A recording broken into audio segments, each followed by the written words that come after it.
Good morning. I just wanted to just talk about, yesterday I started the book of Hebrews. Kind of skipped ahead on the letters from Paul.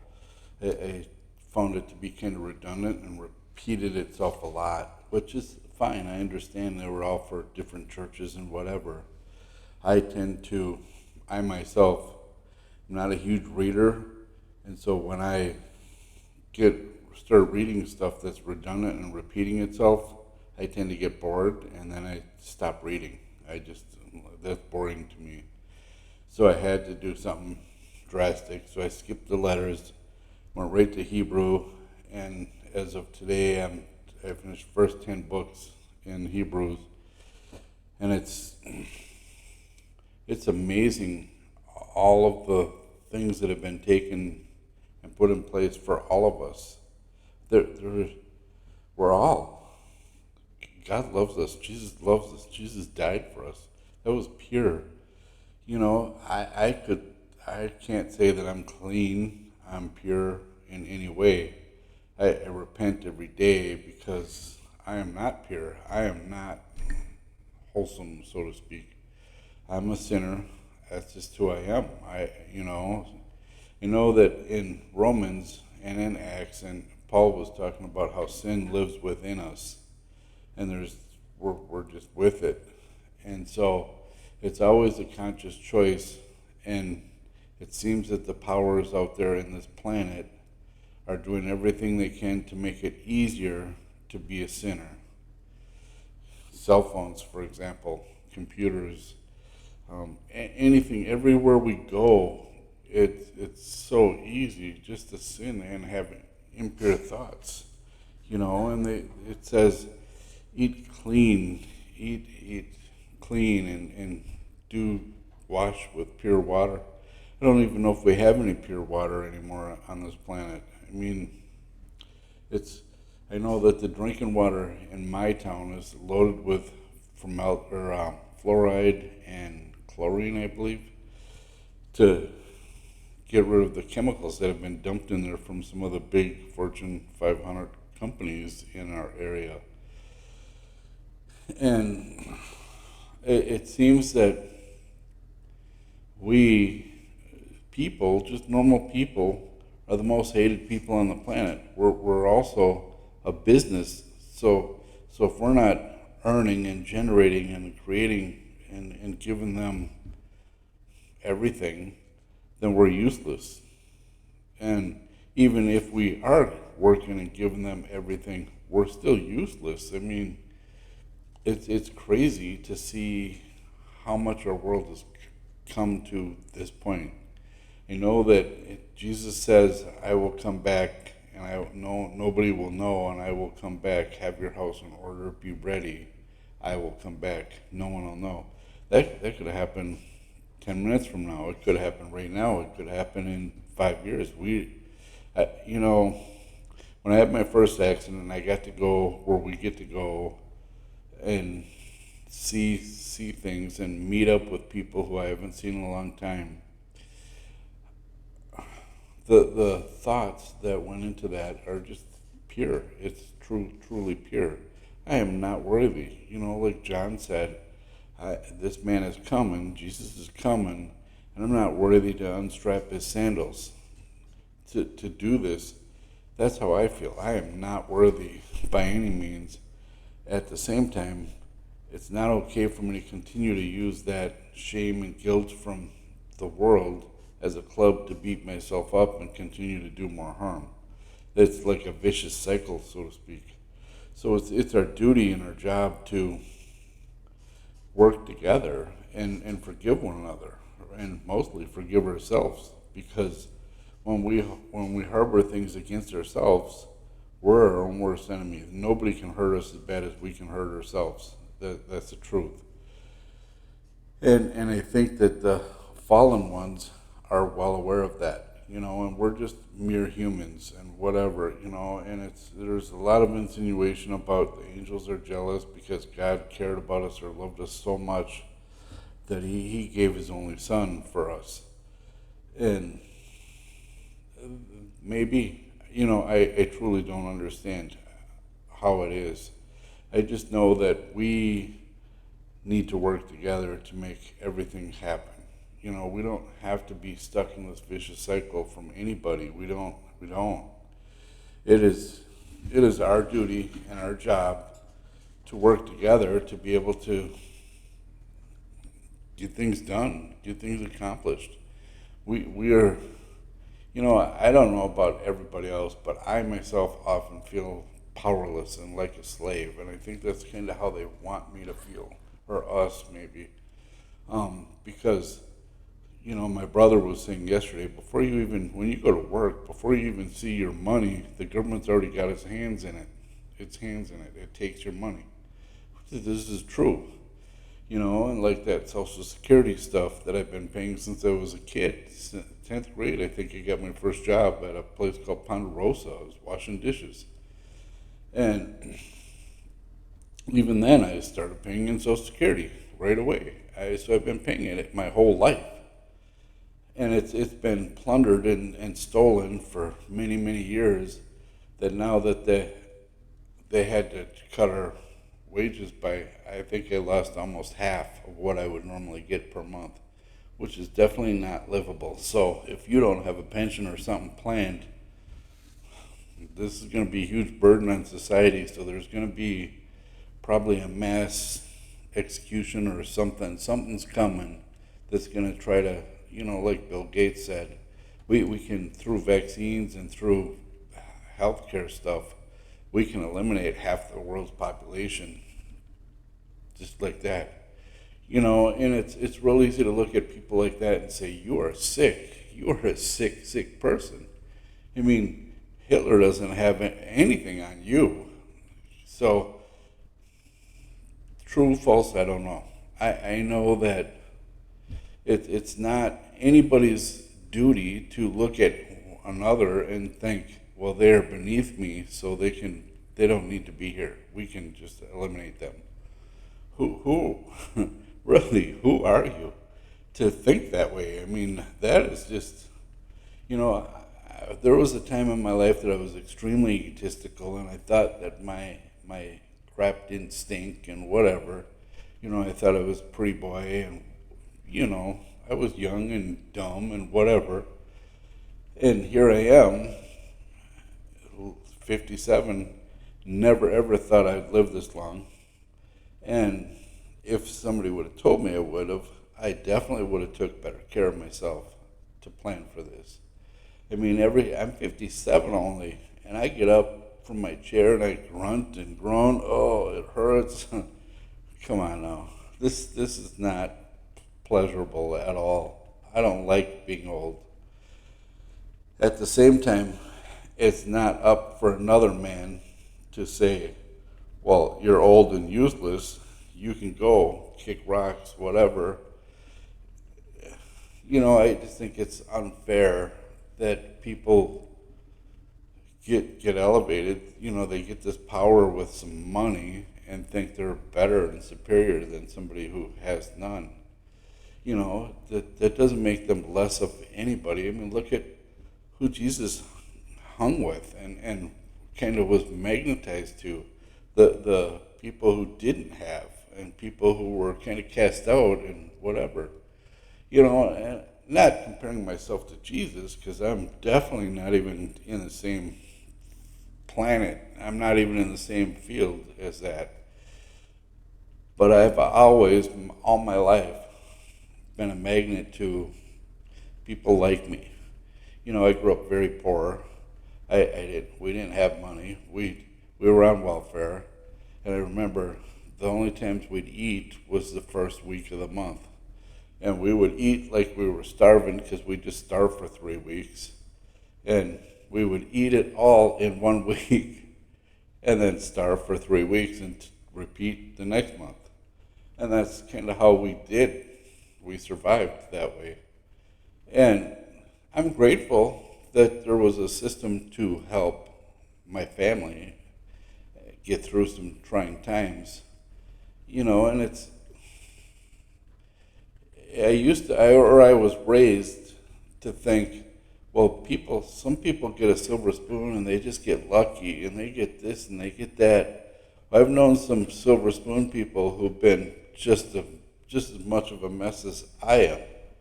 And so there is no elite class, even though some people might think you are, you're not. We're all humans and we all live and die just the same.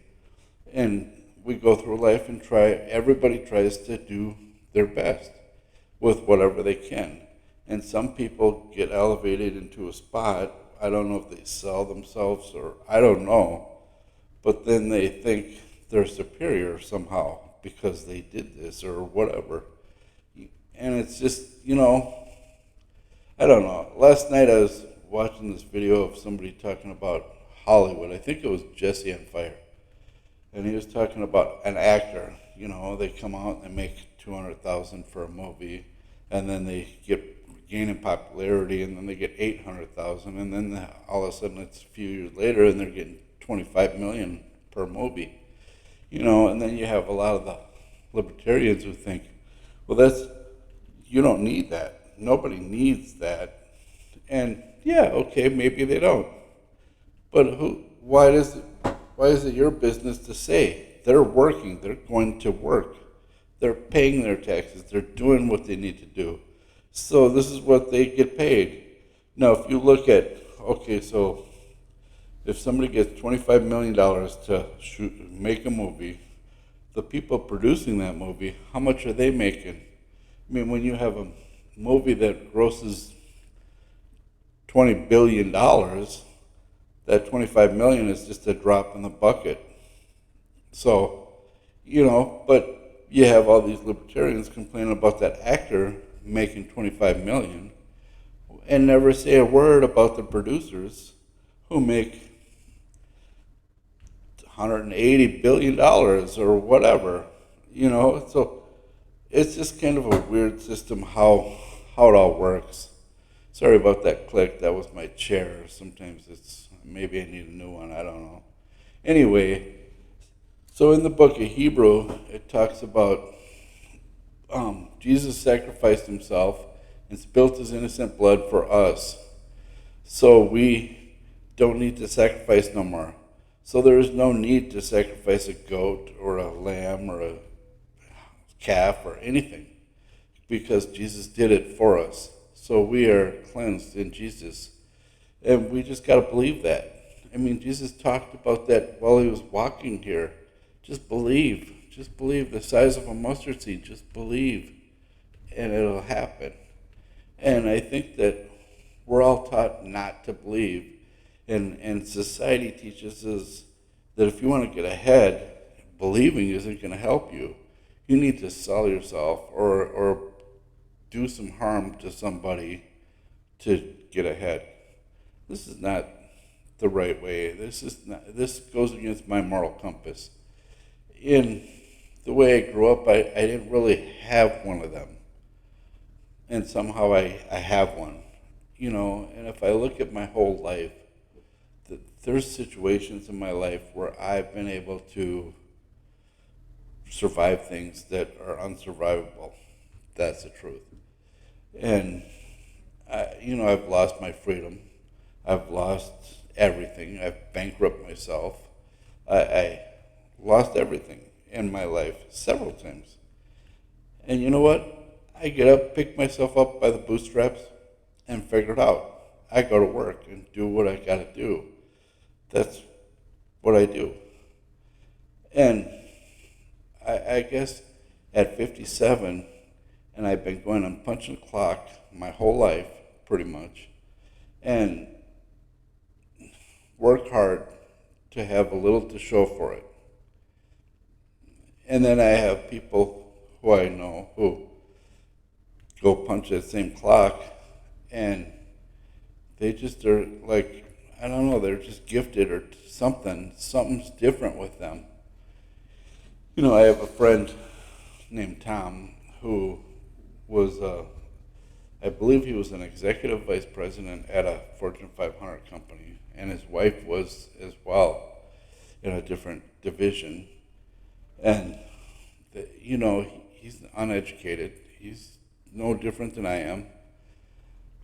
He just got himself in the right spot at the right time. It just happened for him. Then I can look and say, well, is this luck? Is it? I don't know. You know, he was just in the right spot. And all my life I've tended to watch. I just watch. And I see people and I see how they make it. And then I think, oh, well, I could do that. But it's not original at all. So I don't know, I'm like a follower, I suppose. I try to make it happen through somebody else's idea or whatever. And it's not that I don't have original ideas. I just don't have confidence or drive or whatever to follow through with it. And so I'm going to be starting a YouTube channel very soon here. Then I'm going to do The Adventures with Dave. That's what it's going to be called. And I don't know if you can tell, I'm a little out of shape. I got a little double chin. And I just kind of let myself go. And so it's going to hurt. It's going to hurt a lot. But I'm going to try to do adventures to get in shape. And I want to take you guys along with that journey because I think that, Jesus talks about the body as the temple. And I have definitely mistreated my temple. And I tend to like processed food. I tend to like fried food, just things that are not good for me. My wife says all the time, you need to eat your vegetables. Well, make them taste better, and I might. I don't know. So, and that's kind of where I'm at with healthy eating stuff. So I'm going to, that's one of the things I'm going to do, change my diet. I'm going to get my mountain bike out, dust it off, go on some trail rides. And you guys will hear me breathing heavy and just going through the pain. And I'm going to hate it.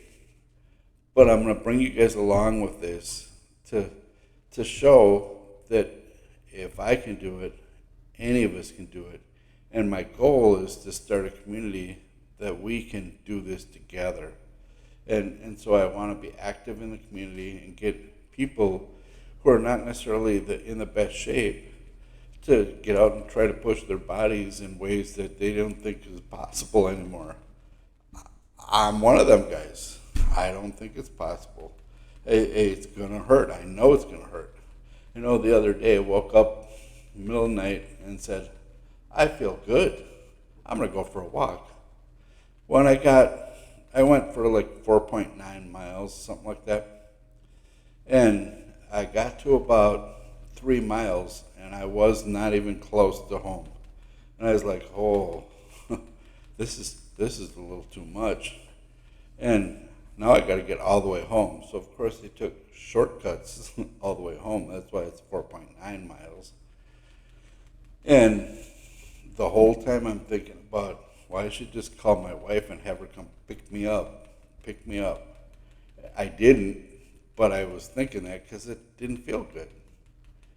And I guess that's kind of the whole point of this Adventures with Dave thing, because there's a lot of things that I like to do that are away from this computer, away from this TV and this recliner chair. I have a really nice reclining massage chair. I'll show it to you guys sometime. And I want to get away from that and get out, I don't know if you guys can see, I have this metal detector right here. And thanks to our trusty governor who steals all our tax dollars in Minnesota, we can't metal detect in Minnesota. And what are you hiding? Why can't we metal detect? What's the problem here? And they say, well, people metal detect and leave holes and whatever. Okay, I understand that. But I think as a metal detecting enthusiast, if I'm out metal detecting and I see somebody dig a hole and not fill it, I'm going to be on their butt. That's just how it is. It's not ethical. That's not what you do. And I think that every metal detecting person out there would be the same as I am. It's just a respect thing, And so in Minnesota, I can metal detect on private land. But if the only way to get permission is if if you find a coin that's worth a lot of money, you give it to the person who owns the land. Well, they wouldn't even know that it was there if I didn't find it. So it's kind of a catch-22. It's not, I don't know. So I got permits to metal detect on beaches, a couple beaches, like 4, I think, in a couple counties. But I can't do it when people are at the beach. So that limits me to early morning, and people usually are there till past their close, so I can't really do it at night.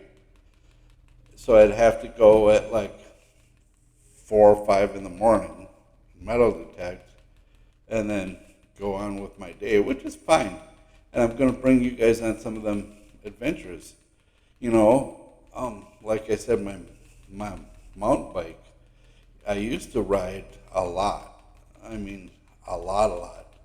That was in my first accident. They pulled my driver's license. I didn't have a choice, so I dusted off my mountain bike and rode it and loved it. And my goal is to get back into that kind of shape, but it's going to suck because I haven't done it in a long time. I mean, I will get sore walking to the garage and thinking about it. So, yeah, it's going to be a challenge. It's going to be an adventure.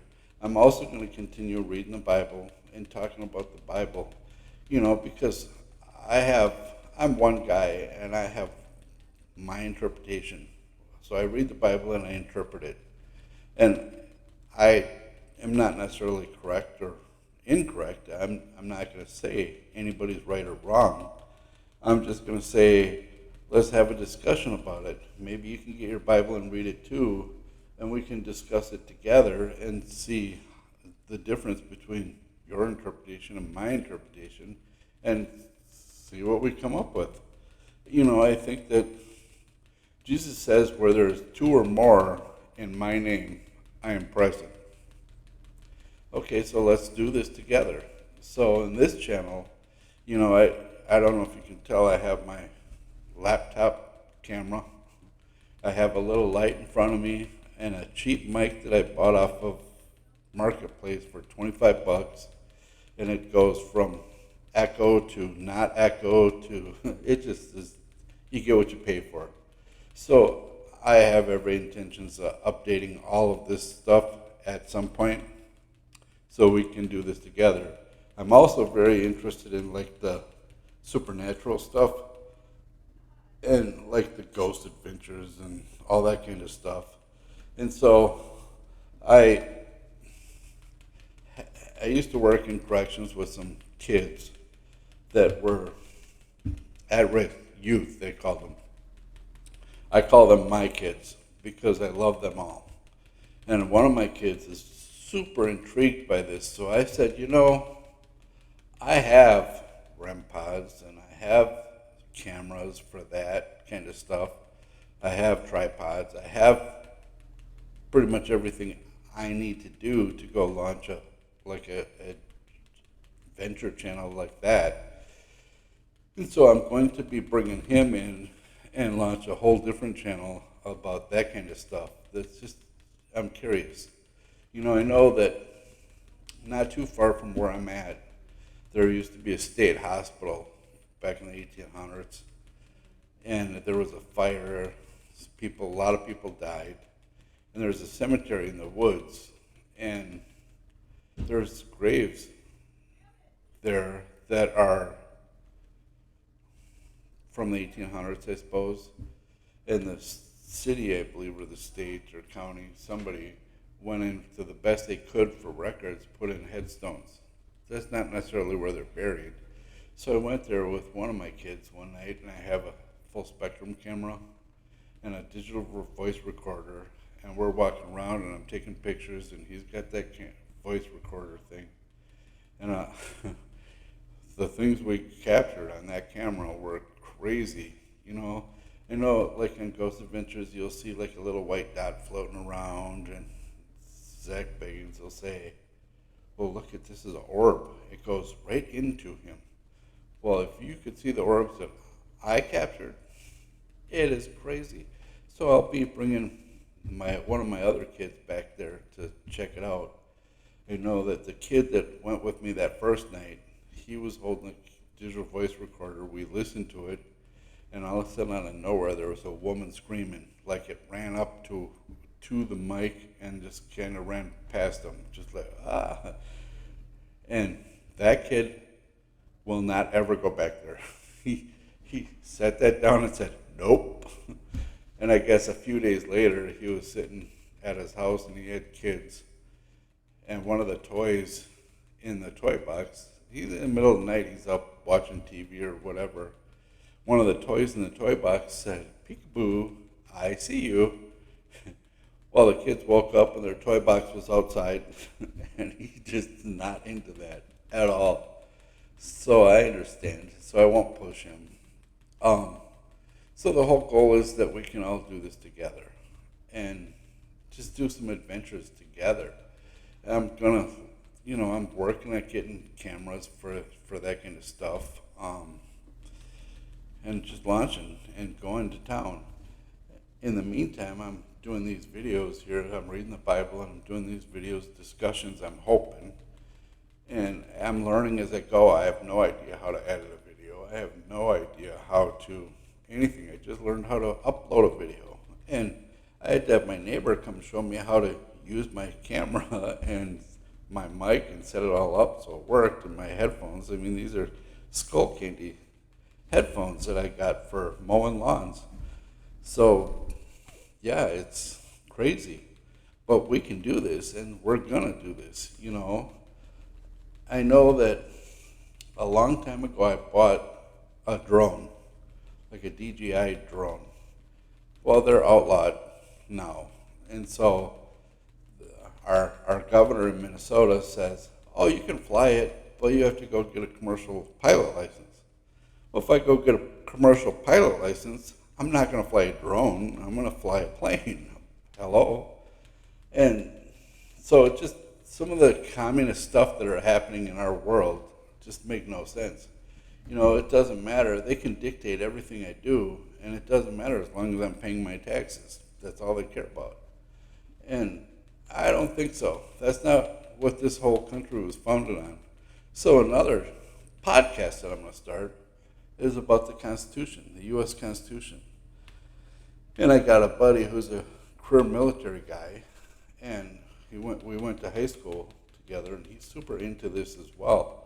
So he doesn't live in Minnesota, so we're gonna do like a podcast over the phone type thing, and just hopefully launch a live thing so we can have people call in, and we're gonna just dissect into the Constitution, the Declaration of Independence, and the Federalist Papers, and just basically how this country was founded and what it was founded on. I remember in school they talked about the Tea Party, Boston Tea Party, and the Taxation Revolt. And it was against the King of England. Well, are we not in the same spot? I mean, are we getting robbed everywhere for our taxes? I mean, if you really do the math at how much we pay in taxes, they get like 35% off the top of every dime I make. And then I go pay a bill, pay tax on that. I buy gas, pay a lot of tax on that. Everything I do, so they're getting taxed, they're taking taxes from everything I do. I mean, I wake up in the morning and it's like they're in my pocket, taking money. And it's almost impossible to get ahead nowadays and plan for your future. And then you pay this Social Security in hopes that you'll be okay in the end. And they're taking that too. So, yeah. So we can maybe work on this together and figure something out together so that we're all okay in the end. And it doesn't matter. There's nobody elite, nobody better than, Jesus came and died for us all. He spilled his blood for every one of us. And it's okay in the end, and the temptations are there. The everything is there. So, yeah, I'm just hopeful that we can do that. Another part of the channel that I want to do, the adventures one, is I really like to collect agates and rocks that are just, I think, amazingly beautiful. And so I'm going to take you guys on some of them journeys and show you some of my rocks. So one of the things I want to do is get a wet saw so I can cut some of these rocks, because I've just seen some videos of some people grabbing some ugly rocks and cutting them, and just amazing inside. So I want to do that and show you guys that this is what's in our world for us to enjoy. We don't have to be slaves to anything, you know. I mean, there was a time in my life that I worked over 100 hours a week. I just get up and go to work, and sometimes I would sleep at work, just take a power nap and just continue working. And I would do that all week. And at this point in my life, you know, my body's falling apart. I'm kind of burnt out on giving it so much just to have it all taken from me. And so I'm sure I'm not alone. And so let's just do this all together. And with that being said, I hope you guys have an amazing day. And I'm sorry about the light and the sound. I'm working on that. It's coming. So you guys have a great day, and we'll talk to you soon. Thanks.